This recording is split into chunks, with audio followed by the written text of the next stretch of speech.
or Congaree? Congaree. Okay. I certainly will. We have one more question and then we're going to move on to the next one.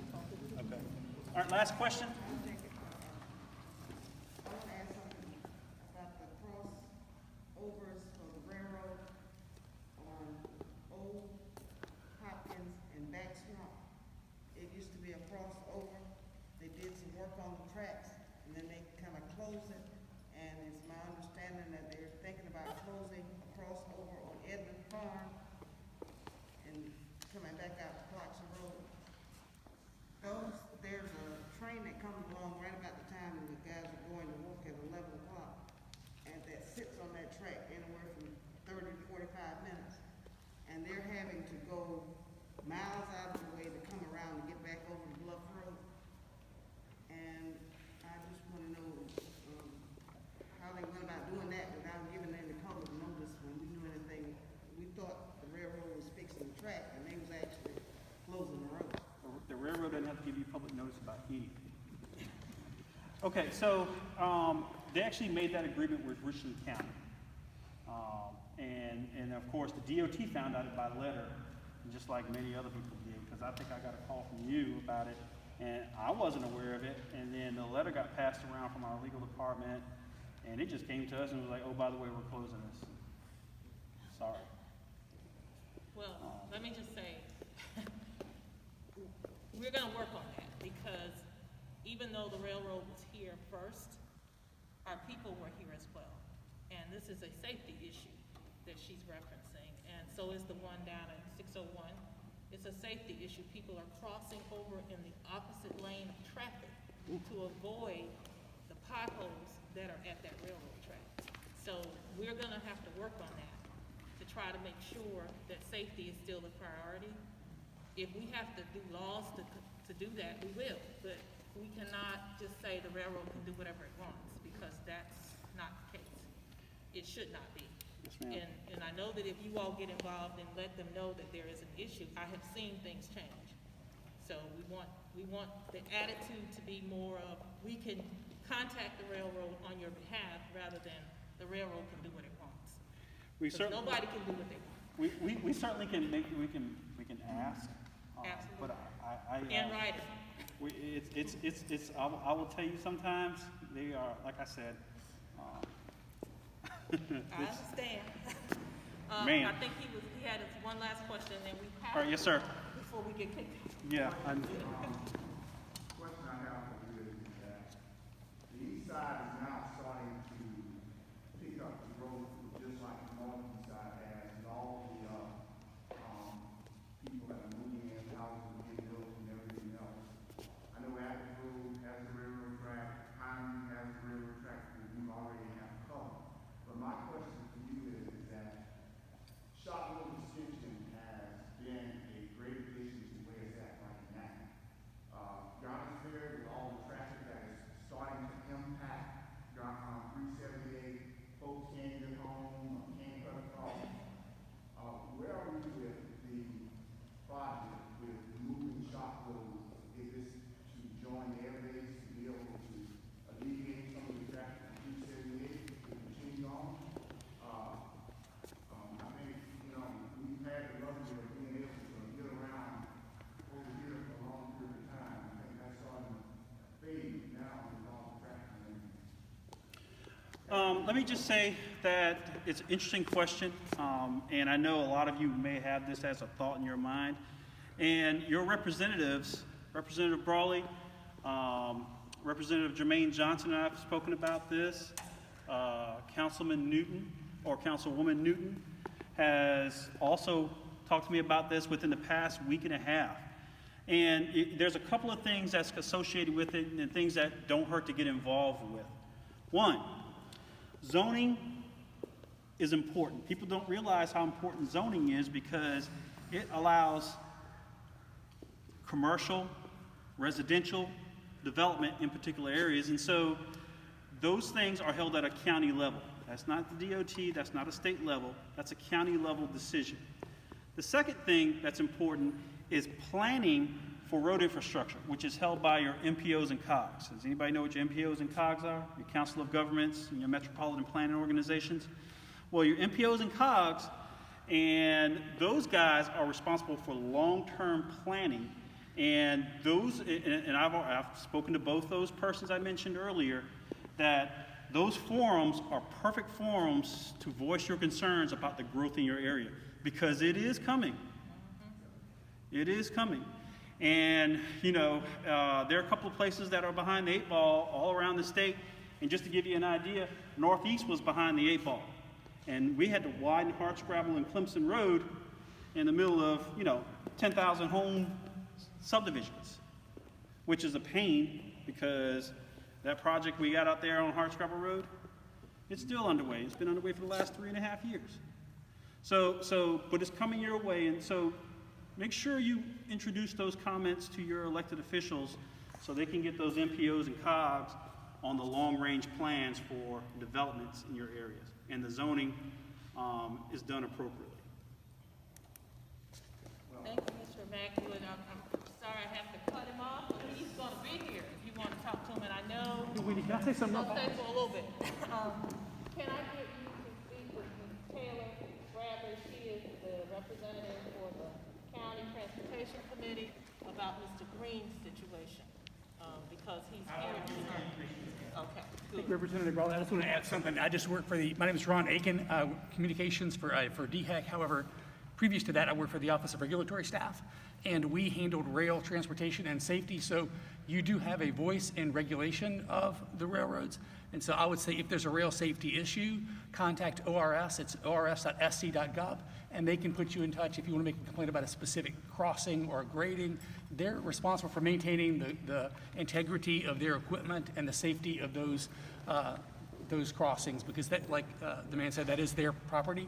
But the ORS is the state agency responsible for regulating trains for crossing for residents.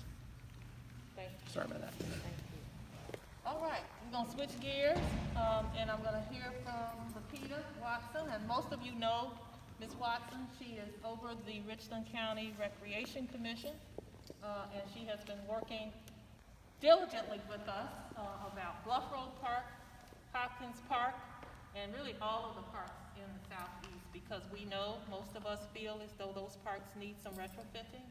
This is a beautiful facility, but not all of our parks are quite up to this standard, so I want to let you hear briefly from her, and if you have any questions, hopefully she'll be able to answer. Lapita. Yes, ma'am, and I will definitely be brief, and first and foremost, thank you for this opportunity. Thanks to for letting us come, be here. And address, as well as your assistance in helping me be a better community partner to not only Lower Richland, but the entire Richland County. We appreciate your work. I would definitely want to acknowledge our co-chair, Commissioner Lindsay, our past member, Ms. Helen Taylor, and our mayor from Eastover, and all of the citizens, because without you, none of this would be possible. Of course, gotta recognize Ira Thomas, will you stand up in the back? Ira is the recreation supervisor for Lower Richland. Most of you know Ira. Ira is my connection in ensuring that the programs and the staff and the activities are being taken care of. And he is committed, if not one of my most committed team members, and that's why he's even here tonight.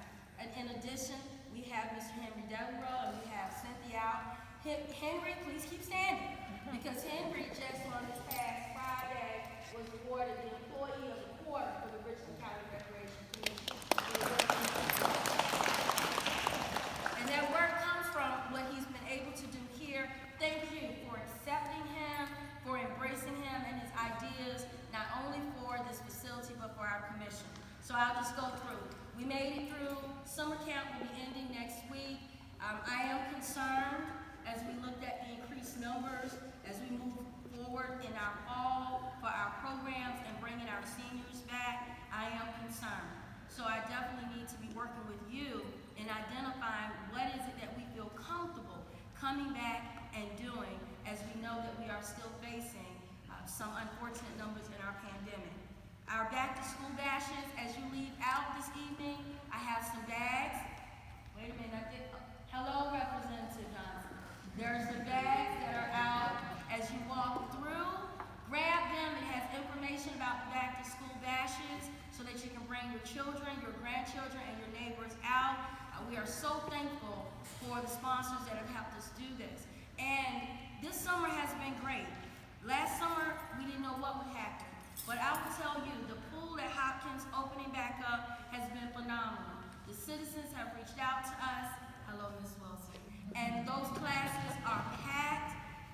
It is changing lives, and that's what recreation is about. Eastover, we're excited about partnering and coming in September as we do our health and wellness fair. And that's all I wanted to say to you all, is that I'm here to serve. I'm a public servant. And I have in any way in the past have misstepped. It definitely was not intentional, because I'm here to serve. That's what we do. So community engagement has been a push for our board. We have new board members coming on. So we are pushing to get back in the community. So I know there are facilities that need more love and attention. I did get a letter from the state about the park grant funding that is currently available. So I will be putting in grant projects for our project specifically in Lower Richland that we know we have issues. So I need your input. What facilities would you like to see included in that park grant? It will go through our delegation. They will weigh that application. But I know that the road at Gaston needs to be paved. We have our issues at the pool at Hopkins. And there are other things that I know that we want to incorporate. We have improved the facility over at Starlight, but we do know that we need your help in what is it that you're seeing that you need to have improved. And lastly, I'm so glad that he walked in, because this is a subject that is near and dear to my heart, and that is youth crime prevention.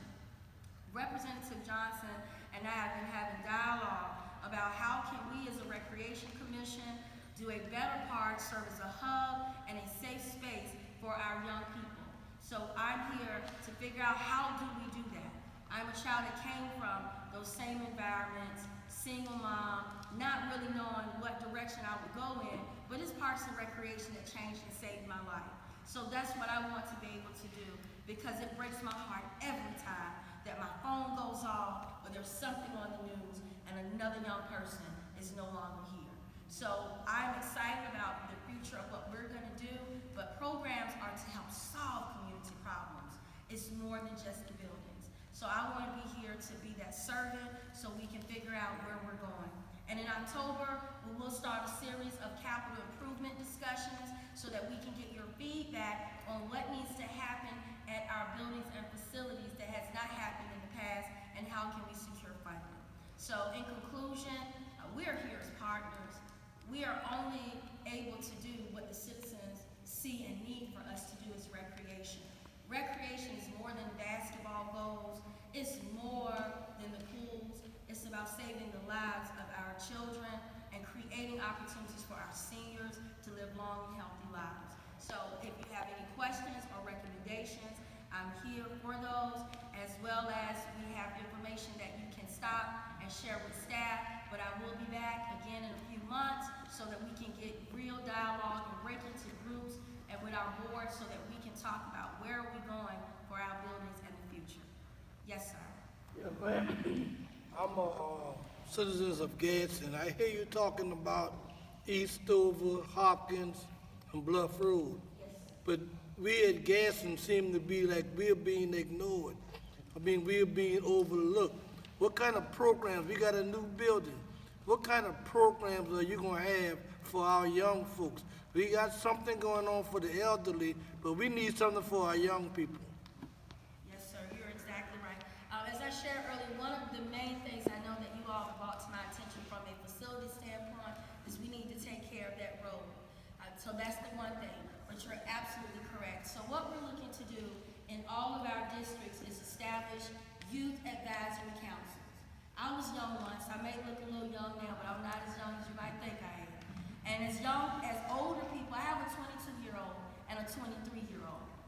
And what I've learned from dealing with them is that sometimes we think we know what they need, because that's what we were raised to think and know. And I respect I was raised by my great-grandmother. But in order for us to do the right thing by our young people, I feel we need to bring them to the table. So what I would like to do is get your information before we leave, and how can we talk to the young people of Gadsden to see what they would like to see in that building. Because it's one thing for Ira and I to come up with something, but we we might come up with a spades tournament. These young folks ain't playing spades anymore. They might want some e-gaming. So it's about getting that dialogue, which you're absolutely right, and we're ready to do that with the kids in Gadsden. Okay? You have my word. You got it. All right? Yes, ma'am.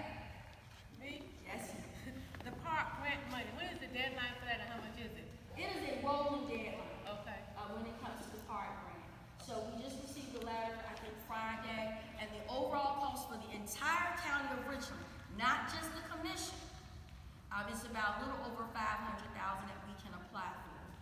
We've been successful in a couple of other grants, but I noticed that there are some times that we have not applied for some of our areas here, so I'm interested in getting your feedback so we can submit an application. And it can be used for anything, basically, or there's certain criteria? Certain criteria. I'll be more than happy, and you can visit the state website, but you and I got emails. I have no problem sharing with you the application so you can see Ms. Wilson. Okay. And the back-to-school bag, Yes. how come Hopkins Parker has one? You I mean, have to go to Hopkins with the Parker Road and Bluff Road. I'm gonna bring something else back out there, Ms. Wilson, but I've been hanging out with you most of this summertime. But yes, ma'am. All that different now. I know, can I get to the fall, but where I have some different things that we can do from the other sites, we definitely can talk about what can we do in Hopkins to go back to school. Ira, please, I don't see you back there writing nothing down, but we need you writing some I stuff. got out, I got it. You got it? You said money? Oh, you got Ms. Wilson? Okay, thank you. Oh, one other question. So we just send suggestions to you, is that how you want this to work? We send suggestions to you about particular funding or programs, is that? Yes, sir. Yes, sir, or even to our board member. We have a board member, she's very active in our community. If you provide her with that information, if you, please just send it to us because I'll have to take it to them before I even submit the grant application. Thank you. You're welcome. And can I say something? We formed an advisory board at Hopkins Park in March, and they have done wonders in that short period of time. So if you can get a group together and get Ms. Watson out, they listen, they get things done. You got it, write it, put it right, talk to them, and get things done. Appreciate that. I'm done. Thank you so much, Lakita Watson, and thank you to, I know she's telling the truth, Lakita, because I know she's got your direct number. Miss Wilson, she's got mine too. I'm gonna ask Mr. Taylor, Ken Taylor, to come forward from DHEC. And Mr. Taylor is gonna talk to you a little bit about Westinghouse. Now, some of you know a lot about Westinghouse, and let me just say this, Westinghouse is a corporate citizen in this community, has been for a very long time. Many people in this community have retired from Westinghouse, continue to work at Westinghouse. And it's always good to have good corporate citizens in the community, but there have been some problems too. So what we want to do, at least what I want to do, is as they evaluate whether or not Westinghouse will be given a 40-year permit to continue to exist, we want to make sure that the citizens and the employees are properly protected, that there is a better system of reporting incidents that take place at Westinghouse to the community, and that there's greater oversight at the NRC and at the state level. So Mr. Taylor was kind enough, actually Dr. Simmer was kind enough to dispatch Mr. Taylor.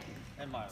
And Myra, yes, and sweet Myra, to come, Myra knows everybody already, to come down and talk to you about an update on Westinghouse, because some very interesting things I think are in the making. But before I do that and turn it over to you, I want to introduce and say hello to y'all. Y'all know who this is. Now, Jermaine. Hey, y'all. Representative Jermaine Johnson from District 80, I call him my cousin district, right across Garners Ferry Road. And Representative Johnson and I have been working. He is doing an awesome job as representative for that area. Y'all know we family down here, ain't Ms. Wilson? Yeah, we all cousins. Mr. Taylor, I'm gonna turn it over to you. Thank you, Representative Brawley, and appreciate being here. Some of you I may have seen in previous meetings, and maybe some of you are pretty new to this whole program about Westinghouse. And what I just want to give you is a brief overview of where we're at, some of the things that are coming up, and if you can't hear me, yell, because I don't always talk very loudly. As you may or may not know, Westinghouse is regulated primarily by the Nuclear Regulatory Council, which is a federal government agency. DHEC does have some regulatory roles, but not necessarily over the radiological operations and also the worker safety and the public safety as far as radionuclides. That is the NRC's role. The license they are operating under currently is an NRC license. It will be expiring in 2027, and they have applied to NRC for this 40-year renewal license. For those of you who don't or may not know, Westinghouse is not a nuclear reactor.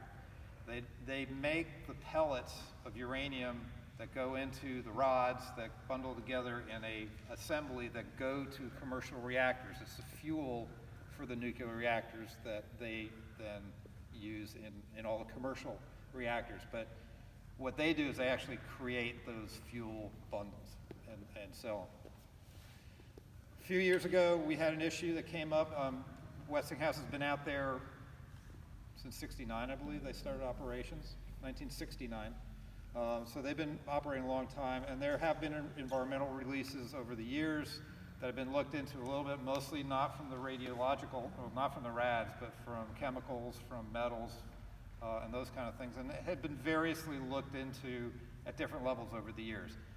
3 years ago, in 2018, they had an event where they had a hole of acid went through the floor in the building, and that kind of was sort of the last little piece that we jumped in and said, okay, we need to work better on this site. And the agency, DHEC, entered into a consent agreement which makes them look at everything, both radiological and chemical and metals, of any release to the environment anywhere in the site, be it to the soil, to the groundwater, to the surface water, the entire site. And they're in the process of doing that. We should be, by the end of the year, early next year, have that full investigation done. But what's happening currently is NRC, about a year and a half ago, through the a federal process, came up with a finding that there would be no significant environmental impact if they issued the 40-year license right then. DHEC, the community, we all commented and said, there's a lot of unknowns out here still. We're in the middle of this investigation. We really think, you might want to look at doing a full environmental impact statement. NRC, for the first time in their existence, reversed a finding of no significant impact and required themselves to write an environmental impact statement. And this is the first, there are only 3 of these kind of facilities in the country, and this is the only one that's ever had an environmental impact statement done on it. So that's a huge step in NRC's process. We thank the community's efforts for commenting on that too. The timing of this now is we understand that the end of this week, the draft environmental impact statement from NRC will be published on their website. We will have a copy. We will be putting it up on our website. It goes to EPA. EPA has to review it and approve it, and they will finally publish this in the Federal Register probably a week or 2 later. That publishing will start a 45-day public comment period for anyone who wants to read it and comment on it. We also understand that NRC will be trying to schedule another public meeting in this area probably near the end of August, during this 45-day comment period. We don't have any details on that public meeting, its format. Obviously, with the change in COVID, they may or may not determine whether they can do it in person. We hope they are. We think the community needs to say how you guys want it. So I'll be talking to NRC and encouraging them to listen to the community for how you would like that public meeting to go regarding their environmental impact statement report. We don't know what it's going to say. It's probably going to throw out different options, from not issuing the renewal license, which means it closes in 2027 as an industry, going the full 40 years, or maybe something in between. We don't know. But expect to see that coming out the end of this week. Yes? So, the NRC just arbitrarily decided they were going to go in a 180-degree turn. They had, Westinghouse had a leak in the lagoon that really were a part of that rationale for them to slow that process down. It was a little bit more. They had a leak in the building. That started us entering in this consent agreement, which started a big investigation. We already knew they had leaks from lagoons from the 80s. I mean, from nitrates and metals, fluoride. I will tell you this, we know a whole lot more about the releases than we ever did before. And I'll give Westinghouse credit. They have not shied away from doing the work. They're going in, they're finding things, they're turning over stones that they never knew were out there. But the good thing is uranium, it doesn't go anywhere. Even the releases, we find it, the only place we see it in groundwater is like right next to the building in 2 places. It doesn't move at all. Well, I think you're right. Yeah. Sorry. This new administration has really had some real tough executive orders around environmental justice, and particularly for communities that look like ours.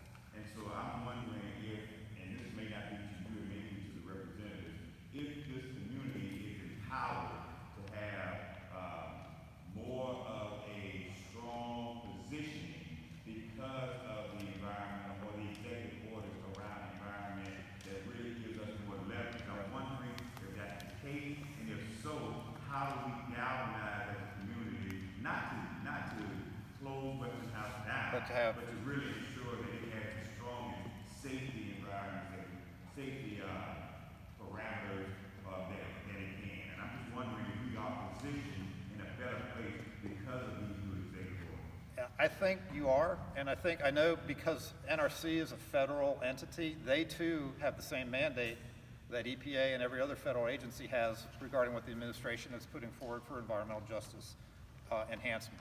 So that is definitely as part of what they look at in this environmental impact statement. There will definitely be pieces in there about the community, about archaeological effects, about everything that can possibly affect the area if they relicense this operation to go forward for any period of time.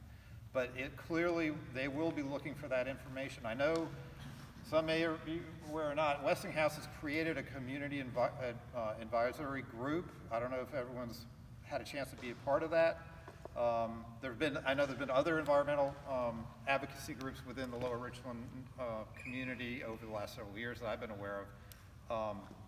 Getting them all coordinated is going to be good, but this process that we're going through right now with the environmental impact statement report definitely has a community and environmental justice component to it. Please look at it hard and see what's out there. If it's missing something, that's a huge comment. Mr. Taylor, Yes. can you tell them how they would respond, whether it's by internet or writing? Typically, it's going to be, what's going to happen is EPA will publish this in the Federal Register, which is available online, I know, but it's also going to be available in the local libraries.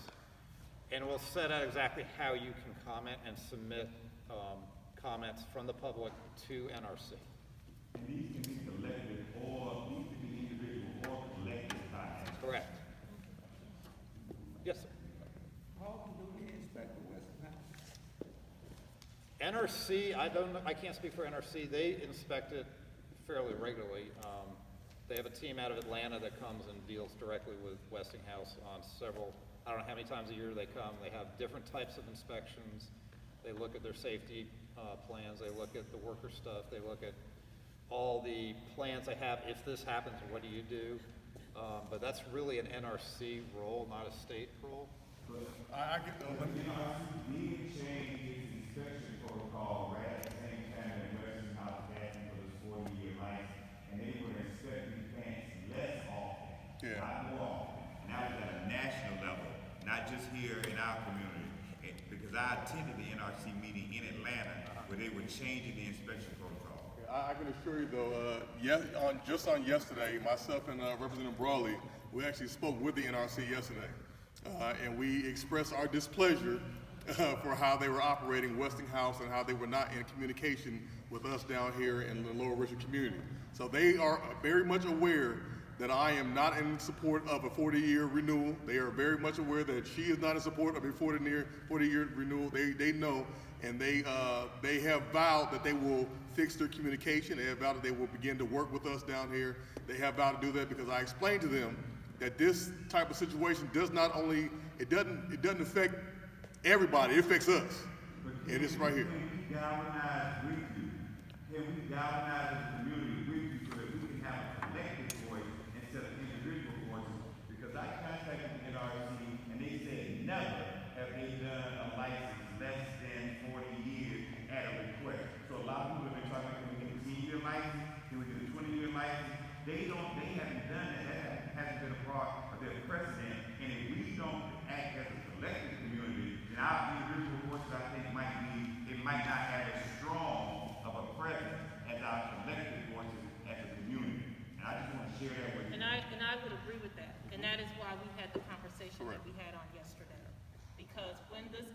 when this opens up and the public gets an opportunity to make comment, that's when the collective voice needs to be heard, so that we can, as a community, say what it is that we want. And most of us, and we talked about this with NRC, we want good jobs in our community. We want livable wages. Westinghouse does that. But we want safe environments. We want to make certain that our environments are clean, and we don't want to rely upon the companies, whoever they are, to report themselves. There needs to be oversight so that whenever something does happen, not only are the employees and the company put on notice, but the community is put on notice. And I think DHEC at least came in, did testing after this incident happened, and found that all of the wells in this area were safe.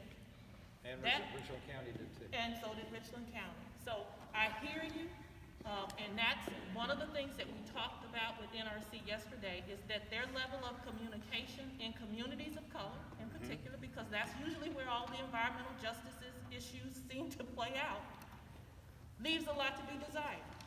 They know that, and that's this particular team that we talked to on yesterday was for that specific reason, because they know that this communication that's going to come out from our community is going to be critical in terms of deciding how we move forward.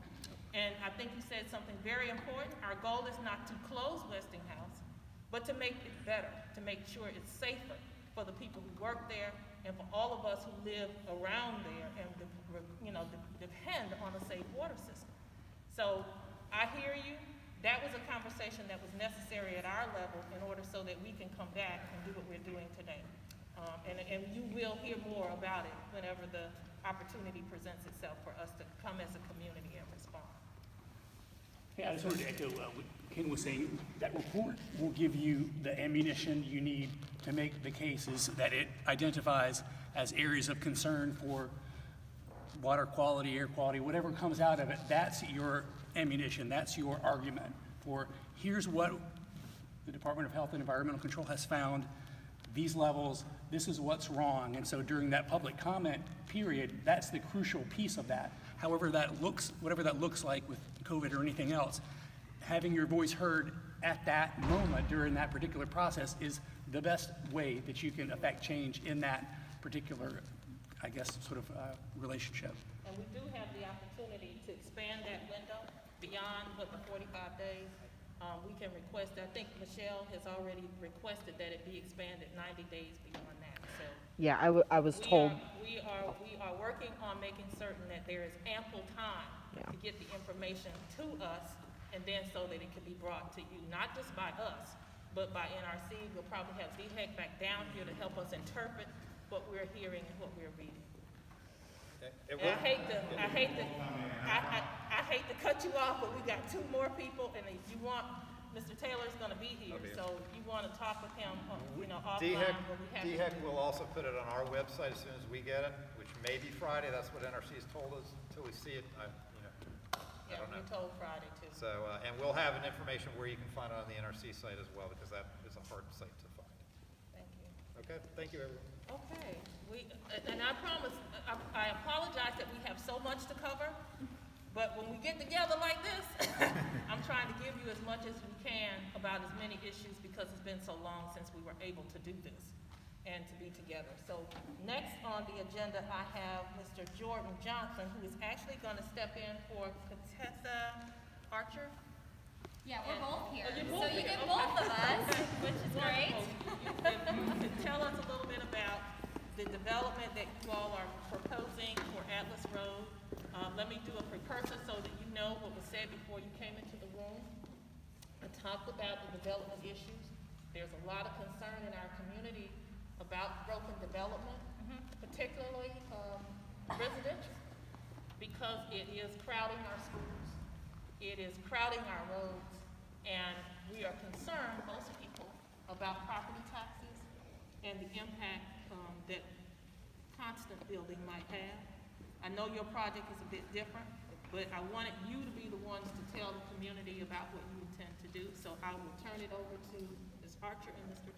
Great, thank you. So my name is Contessa Archer. I am the Development Associate associate working on the proposed project on Atlas Road in between the intersection of Bluff Road and Chop Road, across from Bible Way Atlas Church. So we are a large affordable housing real estate developer, owner and operator. So not only are we specializing in creating affordable developments, we also manage them throughout the term of the project. So generally, one of the things we like to pride ourselves on and make people aware of just from the forefront is that we're going to be owning this project 15 plus years.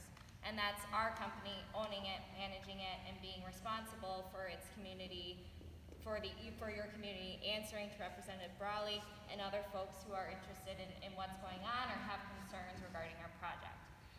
So this is a proposed 196 unit senior project for 55 plus individuals.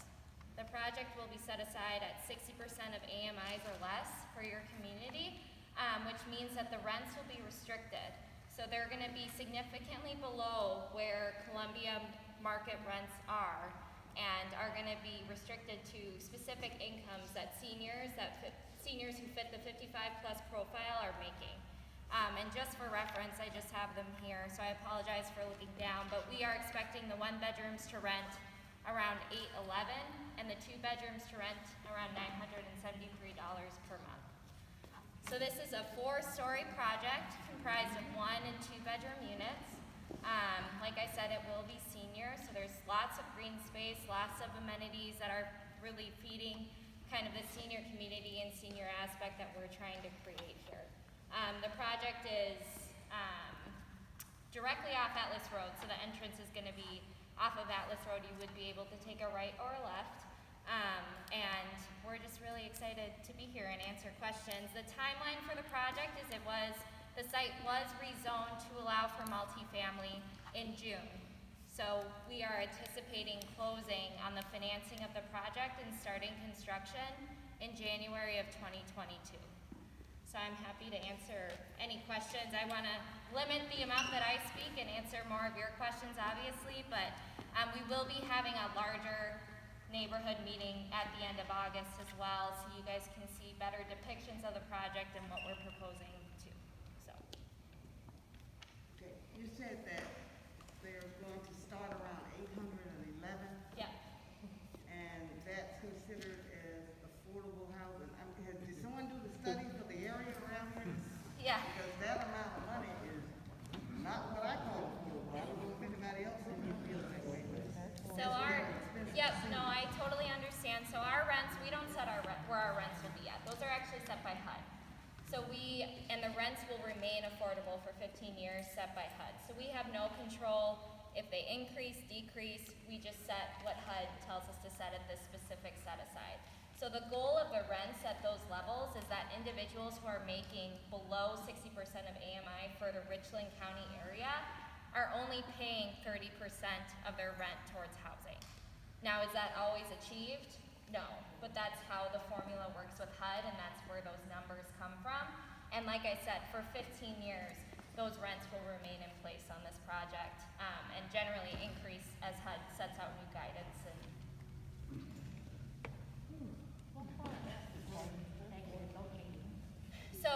So we're right immediately adjacent to the Dream Center, in between Bluff Road and Chop Road, across from the Bible Way Atlas Church. We don't have an address yet, so I can't give you the address, but it's behind the gas station and everything there. Since you're saying the form for the senior, do they pay the electric bill, the water bill, the sewer bill? So those are all included in your rent. So those. Yep, I can. So he asked, is electricity and utilities, do the residents have to pay for those separately, or are those included in the rent? And we will be charging what's called a utility allowance on the project. So essentially, the 811 number and the 973 number I told you, those are the gross rents. So they will be deducted based on how much residents are anticipated to pay in utilities. So that's how the formula works. And the utilities are set by South Carolina State Housing Agency. And we have to elect a specific utility function for the project, but the utilities will be included as a part of the rent. And you said that this is a 4-story building that's the one at that location? 4 stories, yes, that's correct. will there be government assistance with this? So that's the unique thing about our project. It's not project-based vouchers, so it's not a voucher Section 8 property. We do accept housing choice vouchers, so if a resident has a voucher from the City of Columbia Housing Authority or the state, they will be able to live at our properties, but people who don't have vouchers will also be able to live at our properties, just as long as they're making below that income level that I've been discussing. Are Yeah. there wraparound services or other kind of amenities for seniors that are also included in this facility? Yeah, well, we have like a senior manager on our projects who does senior coordination and activities with the residents. And then within the amenities of the project, we have a salon, a library, a game room, club room, fitness center, all these things to kind of make the amenities and the community as livable as possible. In addition to that, we have quite a bit of green space on the back end of the project, along with a nice walking path and some garden plots and gazebos and other things to really make it livable for the residents. Will you repeat what you said about the multi-family approval that was effective in June? So the site got rezoned from an existing PUD, which was the existing zoning on the site, to is it R2, Jordan? I think it was, yeah. R2, which is going to allow for the multifamily to be built. So we have a senior apartment and multi-family? Nope, so the senior apartments are the same thing as multifamily. Okay. I apologize, yeah. Okay. I get the two I understand, okay. all the time, but yeah, they're both, it's a senior project for us. Thank you. Yeah. Okay, we're talking about doing between Bluff Road and Atlas Road. Mhm. It's no grocery store in that area, and it's high traffic in that area. Mhm. So what are the seniors supposed to do? I mean, they can't walk across the street because it's a highway. So what kind of safety issues are there? Well, we have to build out our own, right-of-ways and everything, so, oh yeah, did someone ask me to repeat the question?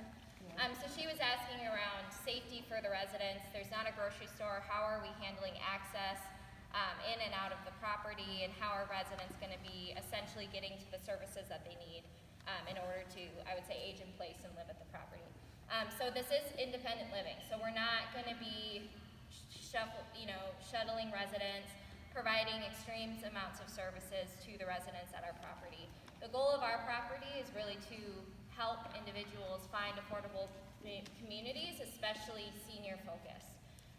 So I think the ways that we've helped with that, we have parking obviously, so people will still have access to their cars and ample access to park.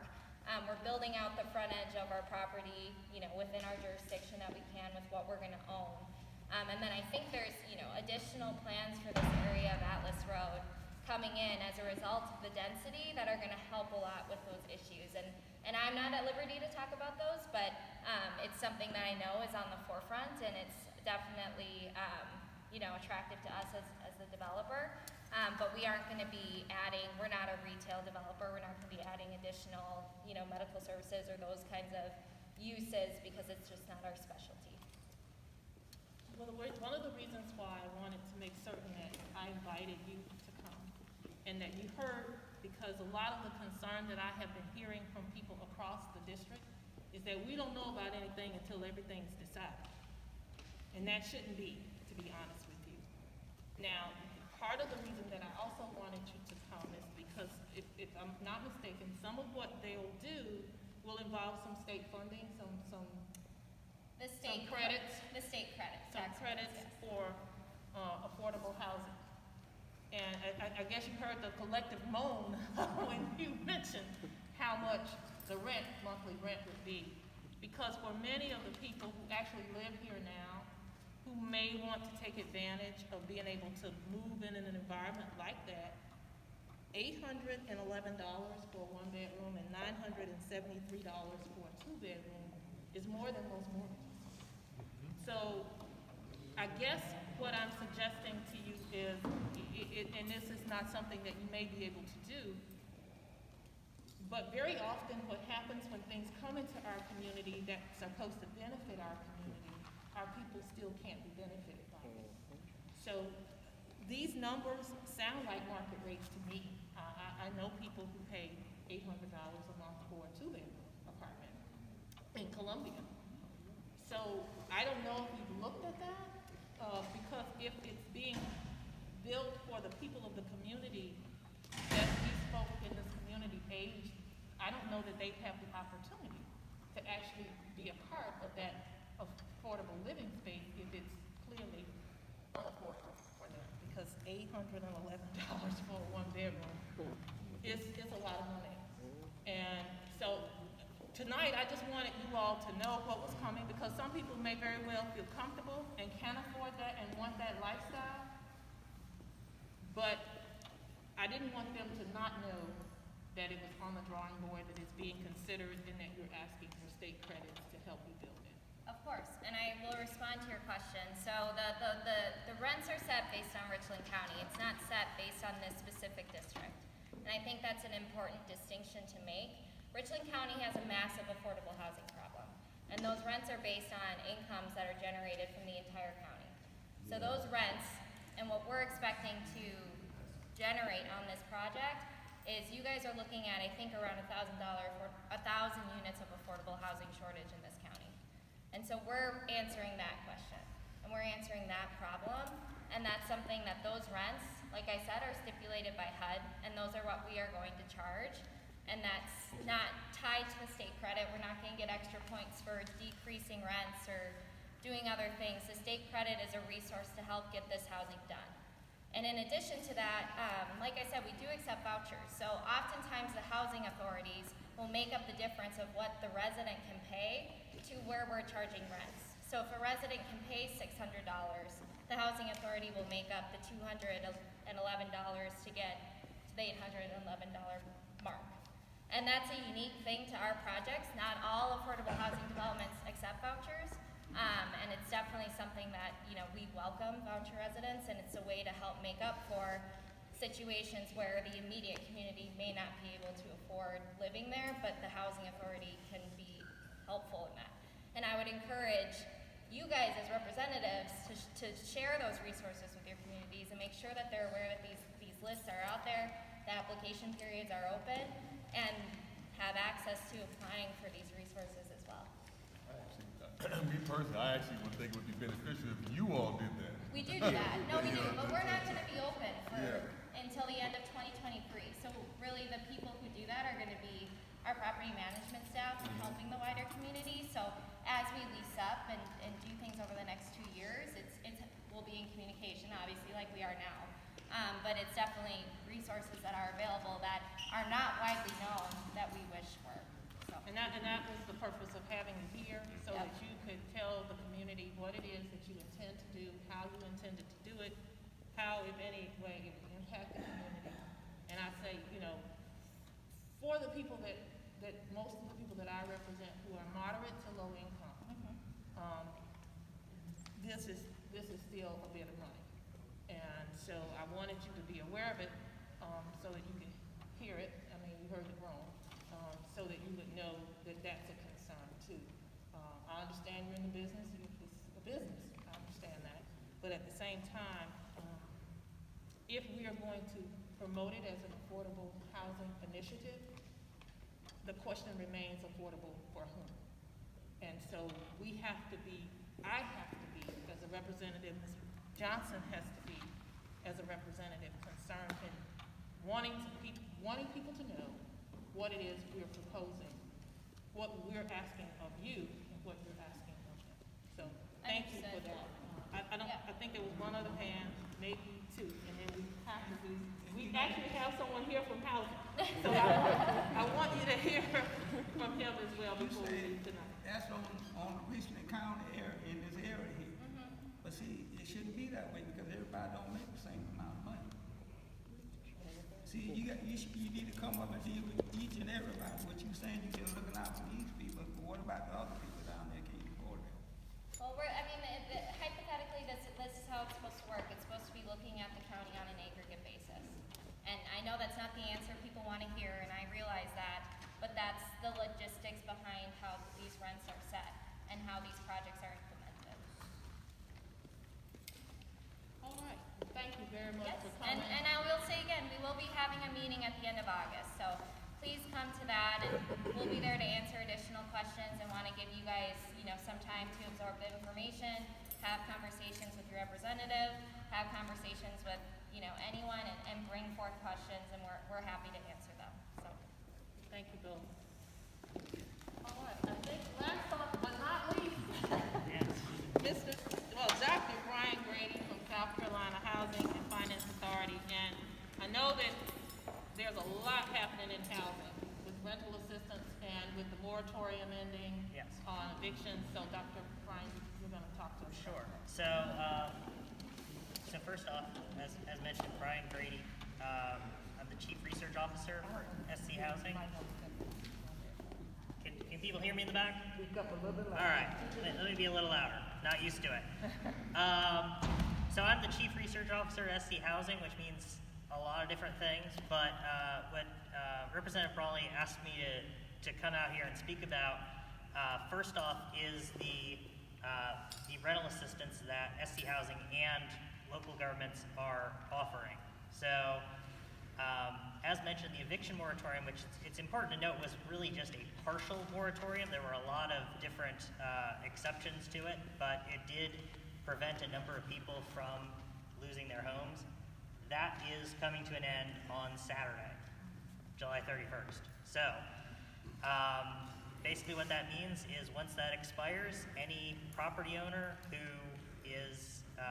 has a tenant who hasn't paid their rent during the pandemic can then move forward, no strings attached, with an eviction. So, in conjunction with that, there is rental assistance. So back in December, the federal government passed the Consolidated Appropriations Act, which allocated rental assistance money to state and local governments. And that had to be appropriated by the legislature, so the legislature passed a bill this spring that designated SC Housing as the administrator of that money and directed us to essentially start allocating it. So the program has been open for about 3 months, but here's the catch. I said it goes to state and local governments. And the way that the legislation was written is the state money only goes to counties that don't have local money. So Richland County has its own emergency rental assistance program. And for information on that, you may want to jot this down if you or someone you know needs it. richlandcountysc.gov/ERA for emergency rental assistance. So if you're someone you know in Richland County is behind on their rent, they can apply through that. If you know somebody in other parts of the state, they can come to us, the SC Stay Plus program. I've got some handouts over there if you need them. Basically, we're able to pay up to 12 months of back rent that somebody owes to a property owner. On our website, schousing.com, there's a lot more details on how exactly the program works, but as mentioned, that's sort of a balance of state program. So that's out there. We want to make sure people are aware of it.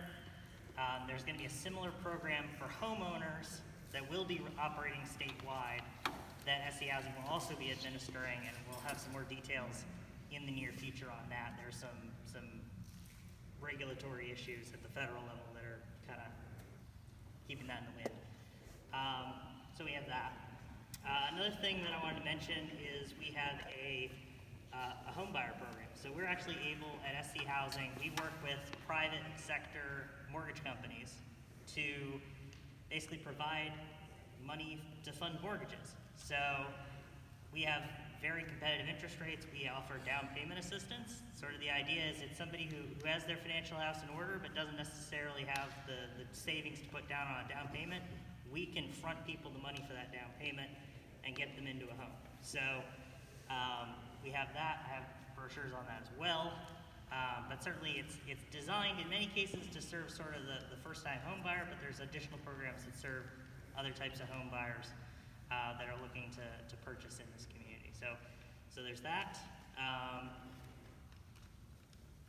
Yeah, so those are the two.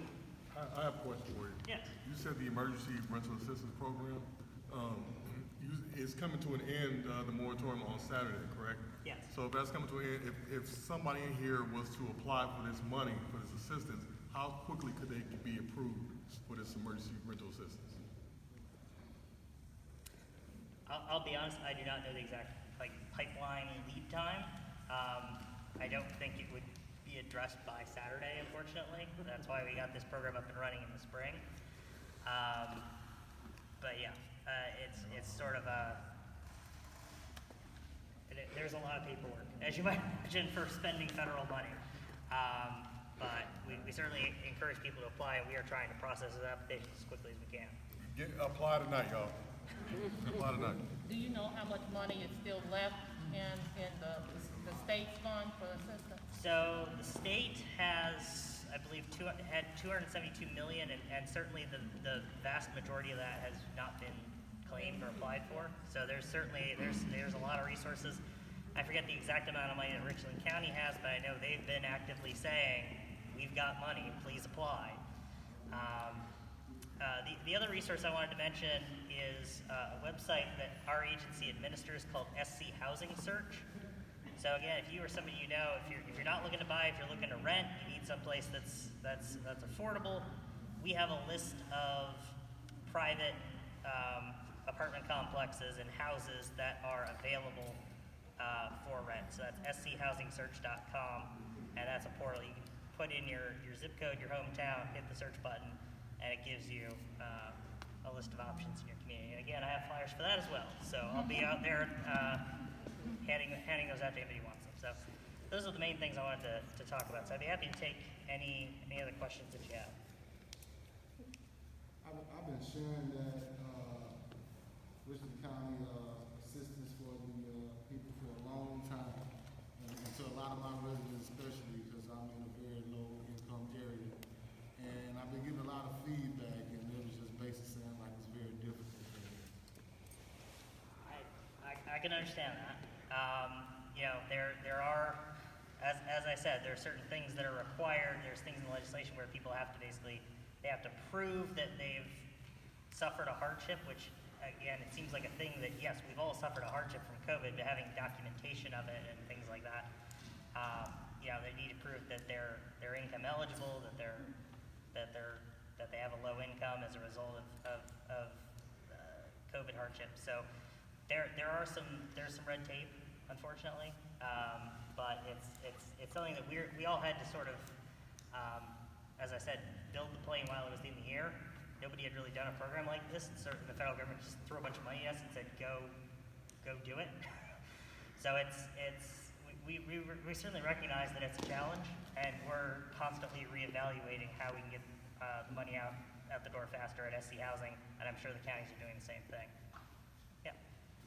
It's difficult for me to understand how for 3 months you've had a program, only 3 months you've had a program, and you have so much money that is out there still accessible, and then people are having problems to apply for it, and then the window of time is so short. Thanks, but it seems like thanks, but really you're not really trying to help folks. I just have to say that. I'm sorry about that. I apologize, but it just seems like you're not really trying to get the money out to those people who really need it. Well, so, I mean, the one thing I will say is I believe from the time the legislature passed the bill that allowed us to start the program to the time we actually started the program, I think it was 3 weeks. I mean, so we as soon as we had the ability to do this, we really launched into it and started to try to get this out the door. Like I said, we're having to learn how to make this process better as it goes along. I'm not going to say we've done everything perfectly. That's certainly not a claim I'm going to make. But I would just push back and say we are trying to help. We really are. Yeah. Since we just found it out tonight? Well, so the program is open. It's open through at least September 30th. It's just that the eviction moratorium, and again, we didn't know, when they first passed this, we thought the eviction moratorium was going to end back in December or January. We didn't know it was going to get extended, so there was never, I would say that the federal government did not necessarily think through both halves of the equation, and so they sort of stuck us with trying to run this while this eviction moratorium, which, like I said, wasn't really a true eviction moratorium. There were a lot of loopholes, there were a lot of issues with it that advocates pointed out. But, you know, if I had a magic wand, would I have done this differently? I think that's fair to say, yes. How can we get somebody like yourself or somebody in your office to come down here to this area and walk people through this process on how to apply for this money? I can tell you we've done that to some extent. I know that we sent some people out to Aiken. I said here. Well, I know here. So like I said, since we're in Richland County, it would be Richland County's program.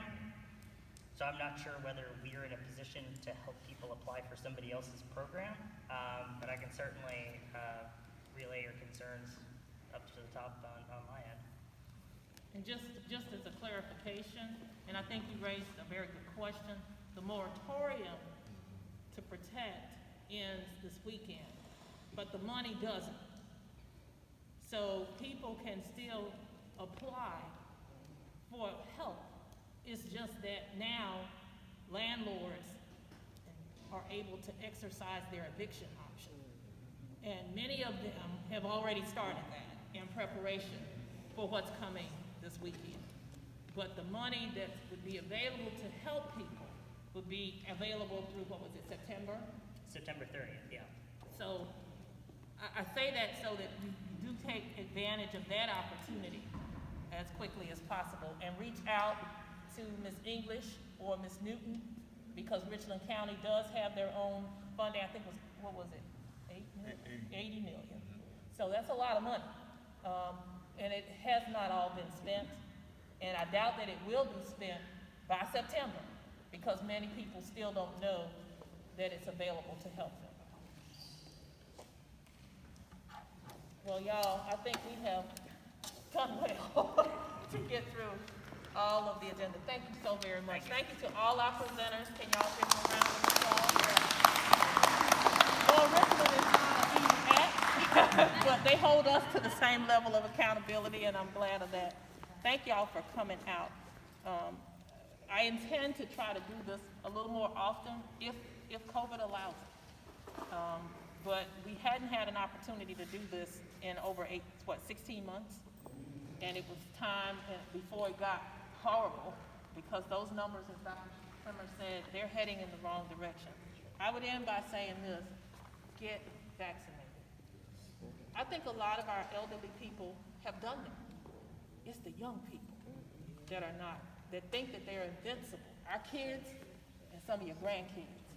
So we gotta save our community by saving our lives. And that means getting vaccinated. Reverend Wade, if you would be so kind as to offer a benediction for us, then if all hearts are clear, we will end our meeting tonight. Thank you all again for coming.